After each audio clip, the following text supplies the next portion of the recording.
Shin ba namiji a cikinku ne ya Muhammad? Ina da yaƙini akan tabbatuwarku da imaninku fiye da waɗancan sabon. Ya Muhammad, ana cewa ka fito da matan Madina domin ku gwabza da mu. Kana ga akwai namiji da a cikinku ya Muhammad? Me ya samu wannan wutan naku da aljannan naku? Ni ma ina da tabbacin cewa ba namiji a cikinsu. Aƙidar su cike take da karya ya baban Safiyan. Shin a cikin ku akwai wanda zai iya rufe muryar wannan kafirin? Shin a cikin ku akwai wanda zai iya rufe muryar wannan kafirin?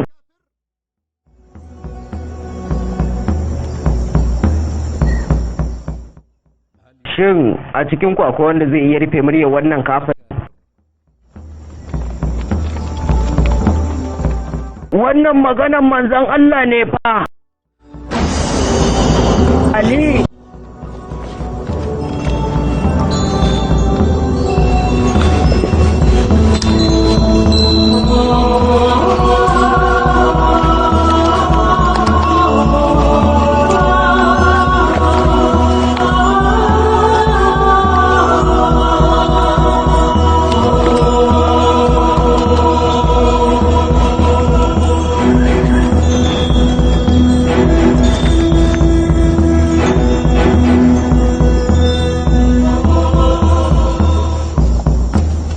Ubangijin talikai, a Badar ka ɗauki Ubaisa daga gare mu, a Uhudu kuma Hamza.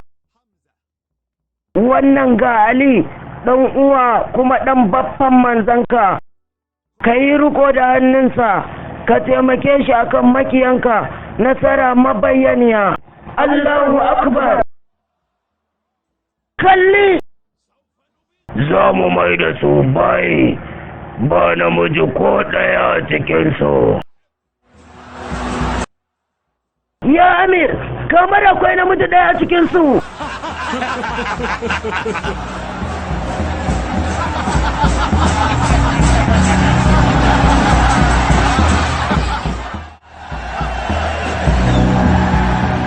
Hakika yanzu dukkan musulunci ya fita domin fuskanta da yaƙar dukkan kafirci.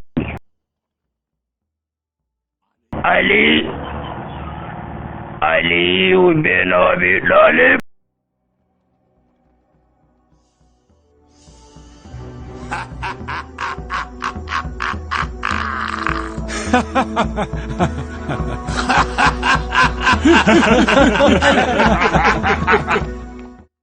Ya Ubangijin talikai, babu wani a doron ƙasa yanzu face wannan matashin mayaki wanda ke ɗauke da sa hannunka da ci gaban sakonka yake kai komo domin yaɗa ta. Ba bako ba ne masoyanka irin wannan su fita fagen daga domin kar wani ya samu muhalli a zukata sai dai kai kaɗai.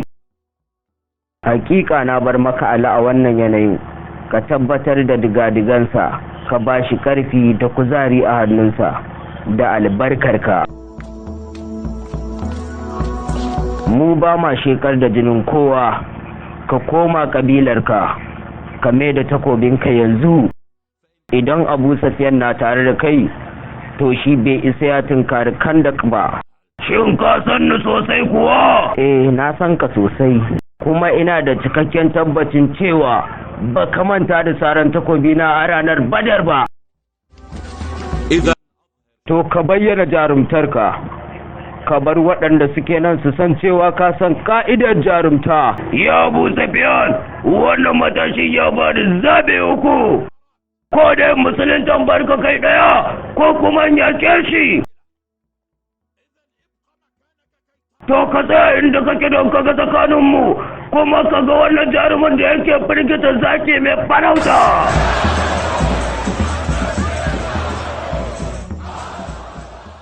Hakika waka da kyau, amma sai dai akan dokinka.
Allahu akbar. Na sare maka kafa ne domin ka ji zafin da dokin da ka sare wa kafa ya ji.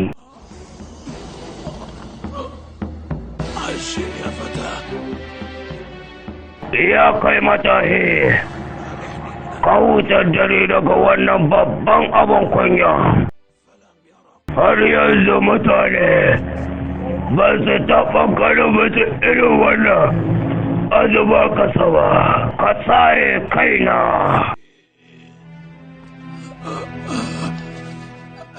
Ina za ka wutar dare daga wannan azaba, ya Ali.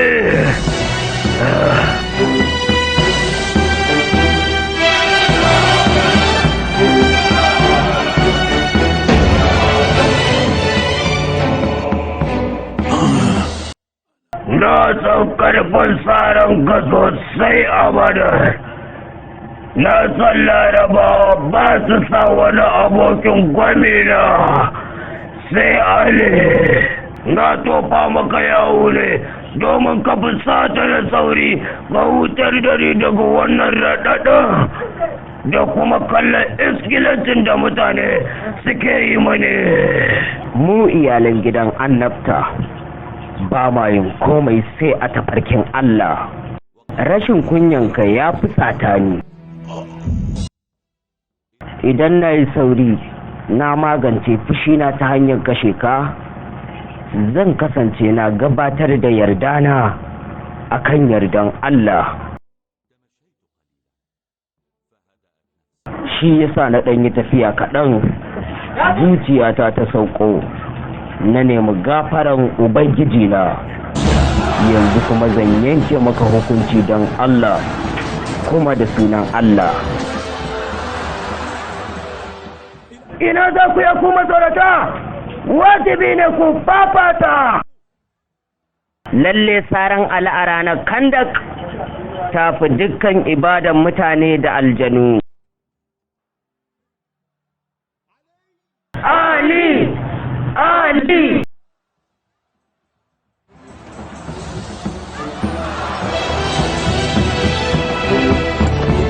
Saurare ni da kyau ya da Abu Dalib.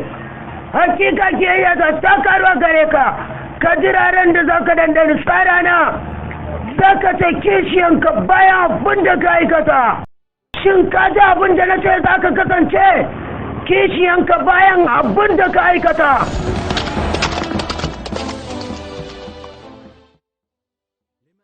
Me yasa Abu Safiyan yake wannan tsantsanin a kanka? Manzon Allah ya kamata ya gaya wannan maganan? Ko da Abu Safiyan ba shi da fata, to lalle yana da babban zuciya kuma baka irin na Iblis. Zai ringa bibiya na da sharri ni da mabiyana matukar duniya ta wanzu.